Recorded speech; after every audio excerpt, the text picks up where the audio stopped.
क्या सोने में फिर से बड़ी तेजी आने वाली है? क्या चांदी भी नया रिकॉर्ड बना सकती है या फिर अभी कुछ दिन और इंतजार करना पड़ेगा? अमेरिका के केंद्रीय बैंक फेडरल रिजर्व ने ब्याज दरों में कोई बदलाव नहीं किया है, लेकिन इसके साथ ही ऐसे संकेत दिए हैं जिससे पूरी दुनिया के निवेशक असमंजस में हैं। यानी दरें नहीं बढ़ी लेकिन भविष्य में बढ़ सकती हैं। इसी वजह से सोना और चांदी फिलहाल संभले हुए हैं, लेकिन अगली बड़ी चाल शायद सितंबर के बाद ही देखने को मिले। आज सोना चांदी के शो में हम आपको ये पूरा मामला बेहद आसान भाषा में बताने जा रहे हैं। नमस्कार, मैं हूं सौरभ दीक्षित और आप देख रहे हैं विस्तृत। सबसे पहले समझ लीजिए कि हुआ क्या है। अमेरिका के फेडरल रिजर्व ने अपनी बैठक में ब्याज दरों को फिलहाल जैसा है वैसा ही रखा है, लेकिन फेड के चेयरमैन केविन वॉश ने साफ कहा है कि उनकी सबसे बड़ी प्राथमिकता अभी भी महंगाई को 2% तक लाना है। यानी दरें नहीं बढ़ी, लेकिन यह भी नहीं कहा गया कि अब दरें जल्दी घटेंगी।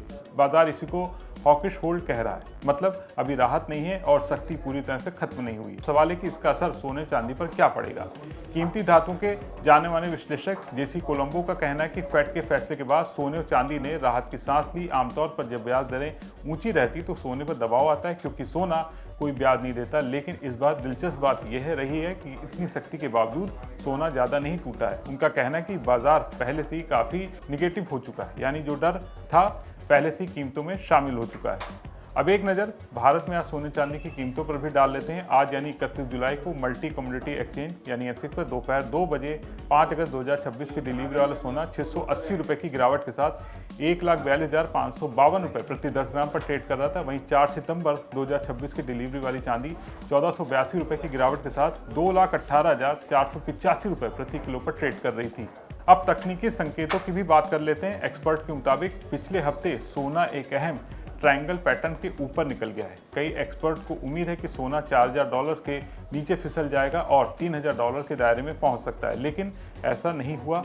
उल्टा सोना संभल गया। हालांकि अभी ट्रेंडिंग वॉल्यूम कम है, क्योंकि अमेरिका और यूरोप में गर्मी की छुट्टियां चल रही हैं। बड़े निवेशक बाजार से दूर हैं, इसलिए सितंबर तक बड़ी तेजी देखने की संभावना कम मानी जा रही है। अब आगे किन स्तरों पर नजर रहेगी, इसकी बात करें तो एक्सपर्ट कह रहे हैं कि अगर सोना $4100 प्रति औंस के ऊपर मजबूती से टिक जाता है तो तेजी की पुष्टि होगी। इसके बाद अगला बड़ा लक्ष्य $4300 से $4600 का क्षेत्र हो सकता है। वहीं चांदी के लिए सबसे बड़ा रेजिस्टेंस $60 से $70 प्रति औंस माना जा रहा है। अगर चांदी इस दायरे को पार कर लेती है तो फिर नई तेजी शुरू हो सकती है।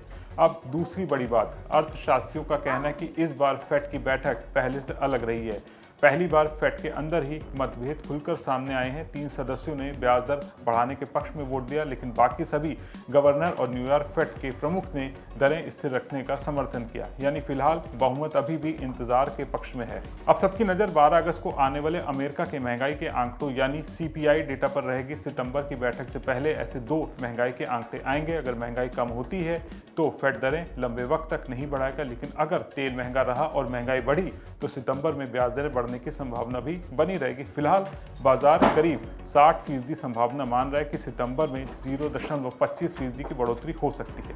तो कुल मिलाकर तस्वीर साफ है। फेड ने अभी ब्याज दरें नहीं बढ़ाई हैं, लेकिन सख्ती खत्म होने का कोई संकेत नहीं दिया है। ना और चांदी फिलहाल मजबूत दिखाई दे रहे हैं, लेकिन अगली बड़ी तेजी के लिए बाजार सितंबर तक इंतजार कर सकता है। अब सबकी नजर महंगाई के आंकड़ों, तेल की कीमतों और फेड की अगली बैठक पर रहेगी। अगर ये तीनों सोने के पक्ष में जाती हैं तो आने वाले महीनों में गोल्ड और सिल्वर एक बार फिर नए रिकॉर्ड की ओर बढ़ सकते हैं। ध्यान रहे, ये सिर्फ बाजार के जानकारों की राय है। निवेश करने से पहले हमेशा अपने वित्तीय सलाहकार से सलाह जरूर ले लें और बिजनेस जगत की तमाम बड़ी खबरों को देखने के लिए बने रहें विस्तृत के साथ।